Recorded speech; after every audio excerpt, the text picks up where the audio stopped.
when you know it's a category in your budget every month, you plan for it. It doesn't sneak up on you. You should not be scared of it. You're not scared of your mortgage, or you may be scared of your mortgage, but you know what it is and you know what it was, Sonny. You went into that eyes wide open. Same thing with health insurance. It is not going to be a surprise every month because you know how much it's going to be. We don't need all the answers to move forward. What if clarity and not certainty is what you actually need? I ain't got all the answers, but I will say, after diving into this and realizing what healthcare costs actually are, I feel a lot better about things. I'm not stuck anymore. I'm not using healthcare as the reason I want to address my preparation and my fears for not moving forward. Seizing the life that I actually want, and I know you want too. It's time we quit making excuses and labeling it as healthcare, health insurance, because we've unpacked this and it's not what we were making it out to be. I started off thinking healthcare was going to be the thing that kept me working, that my husband and I could not, should not, and why try to work healthcare into our retirement budget if I can keep working and have part of it subsidized or provided by an employer. That it was way too unattainable for what we wanted to work out for our monthly number. I have been woefully misinformed, uneducated, ignorant being the lack of knowledge. I now have knowledge. Knowledge is empowering, and I can't use it as an excuse anymore, and neither can you. So I don't have all the answers, but I've got enough clarity to be comfortable in making this decision. How about you? What excuses have you been making about healthcare? Are you as fearful now after watching all 6 of the previous videos, or are you feeling a little bit more confident? So for me, healthcare went from being this giant boogeyman in the closet to what I'm comfortable with. It is a line item on my budget, on mine and my husband's monthly budget, that says this is how much healthcare is going to cost us. But what was even more awakening for me, and leave me a comment down below if this was awakening for you as well. Healthcare, it's not just your health insurance, which includes your premiums, your deductibles, and your copays. It's not just prescription drugs. And many of us didn't even include that into our total healthcare cost. Healthcare is a category that's going to include your multivitamins, your gym memberships, anything you're doing specifically on a regular basis that you need a little bit of monthly money for in continuing good health, whether it's like I said, gym membership, exercise classes, etc. Whatever it is that you invest in for yourself into healthcare, it all goes into that bucket. So yes, the biggest boogeyman for me was the health insurance, the prescription, and the associated deductibles, etc. for this. So in the previous 6 videos, we have unpacked that. There are ways to find out what you need to know to get your level of comfort in order, but the information's out there. You just gotta boss up, pull up those big girl panties, and go and find it for yourself. Line item in the budget, just like your housing, your car note, your food, your cell phone. All of it is a single line item in a budget that obeys the laws of math. If you spend too much in one category, you gotta pull it from another category because your whole bucket for a month is one container of money. And then you can allocate it as you see fit. And yes, healthcare costs are up there in your top 4 or 5 priorities. You can have a place to live. You got to have food. You got to have clothes on your back. You have to have some form of transportation. Depending on where you live, that could be public transportation, but that's still going to be a cost to you, so it's got to be a line item on your budget. And then healthcare. Healthcare comes before all of your fun things. Your fun things being vacations, gift for the grandkids, something else for little Fluffy, your little fur baby, whatever. You come before all of that. But healthcare costs don't have to be the big unknown that you have not a clue how to budget for it, because we have dove into the different avenues that you can go find out this information. It is readily accessible. If you're retiring before age 65, all of this information you need. But if you decided that you're going to work until 65 when Medicare kicks in, that is okay as well. But all of these questions we've covered in this series are still applicable for when you make your choice on Medicare. We will get to Medicare down the road. I personally am not there yet. I've dove into it with a couple of loved ones, parents, in-laws, etc. But I've not personally dove in with the lens of what does this look like for me? So that will be a future video, I am certain. But right now, if I had to leave my employer in the warm, loving bosom of their health insurance and go out into the cold, harsh world and find my own health insurance, I now know I can. And it's nowhere near the amount that I had assumed it was going to be.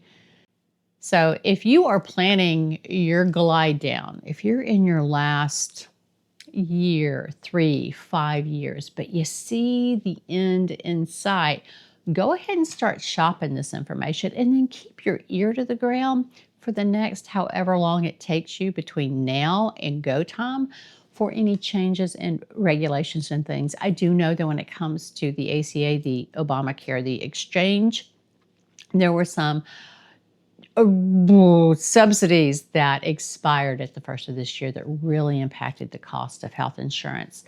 I understand that our government is working feverishly to get those put back into a bill somewhere, but for right now, the cost did increase. So we have to also prepare, just like you prepare for your power bill to go up over time, your gas for your car to go up over time, groceries with inflation, all of that also impacts, or various things can impact the cost of healthcare. So even though it costs XYZ today, it could cost a bit more in the future. So you have to keep your eye on it. So when you shop your next policy, make sure that you have looked as thoroughly as possible, and you may even consider your combinations of deductibles to co-pays versus monthly premiums. Check out the video that was discussing, because this is the big recap.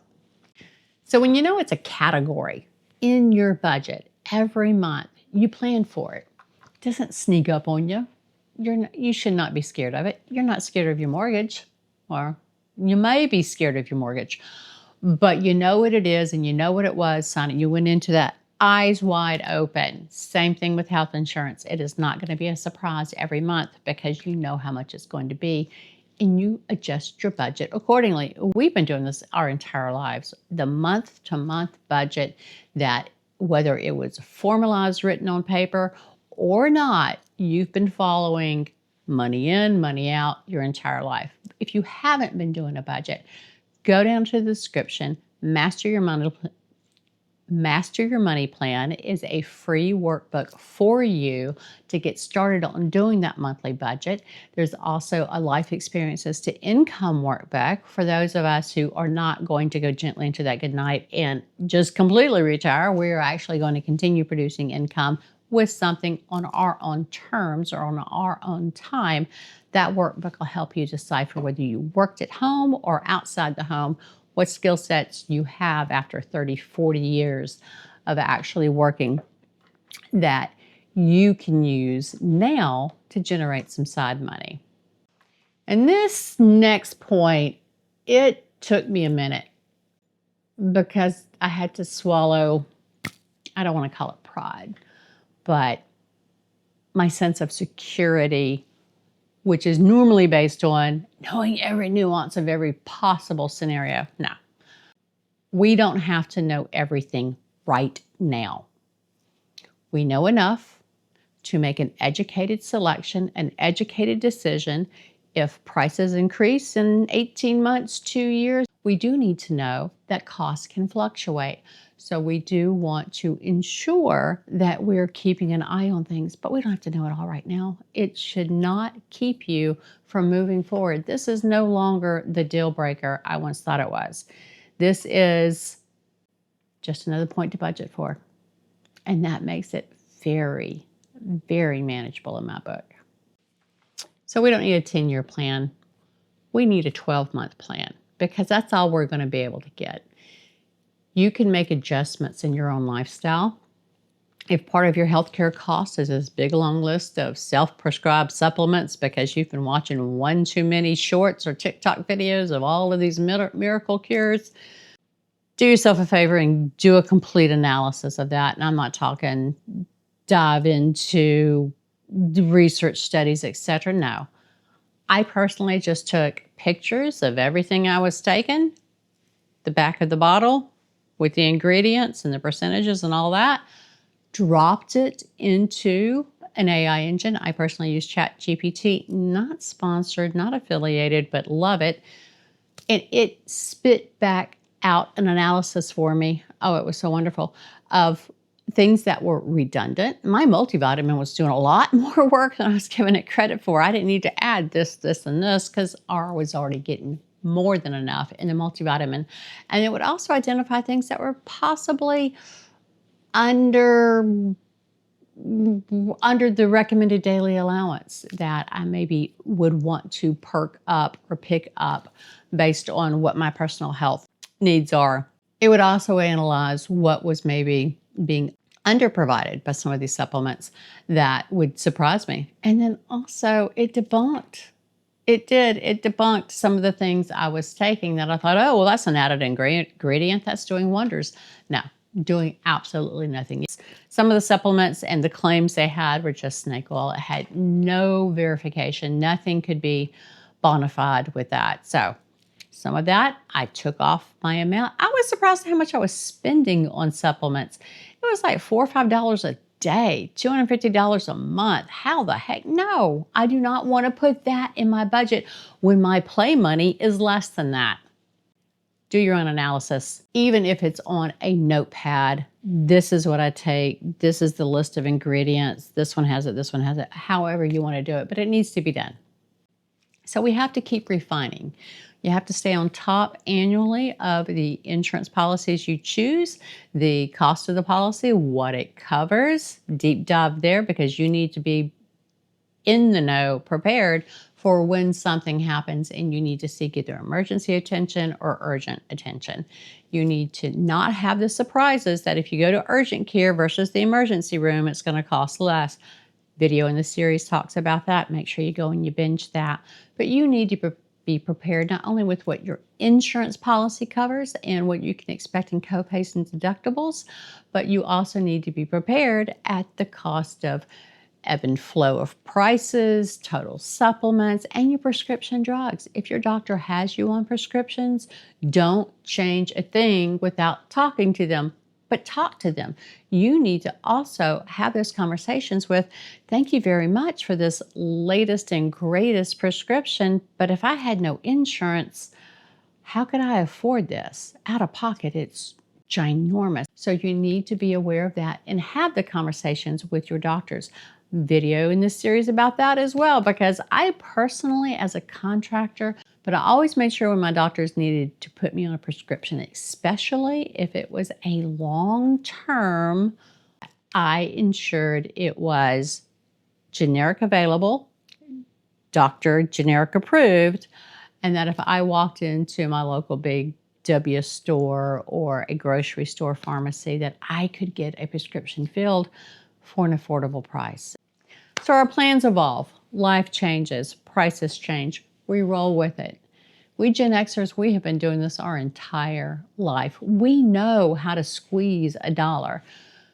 We don't want to go into our next phase fearful of not having enough money. You just have to look at your budget, be realistic with your budget. If you have a glide down ramp, off-ramp window that you know you're going to work another 18 months, 2 years, 6 years, whatever it is, start living on your retirement budget. Make certain that it is something that you can live, that it does not restrict or keep you from doing some of the basic things you enjoy doing in life. We're not all going out there and living the high life. We're not going to go on champagne cruises and caviar dreams or whatever the tagline was a lot as a lifestyle. We might occasionally treat ourselves, but what does your day-to-day look like? Start living on that now, and then you can bank everything you're not going to spend and start piling up your cash fund, especially if you're jumping off early. If you're jumping off before you plan to start collecting your Social Security or 59 and a half, where you can start tapping into your retirement accounts, you're going to need cash. If you're not producing an income, that cash is what's going to see you through to pay these health insurance premiums and these healthcare costs and everything else you need. So start living on your retirement budget now. Build the confidence that you're going to be okay with what you anticipate, and then build up the cash between now and go time. So this is video 7 in a 7-day run, 1 video a day, talking about healthcare costs and how we can face this and be empowered and emboldened and confident with what we need to do as we move forward, wanting to either retire early or just retire, period.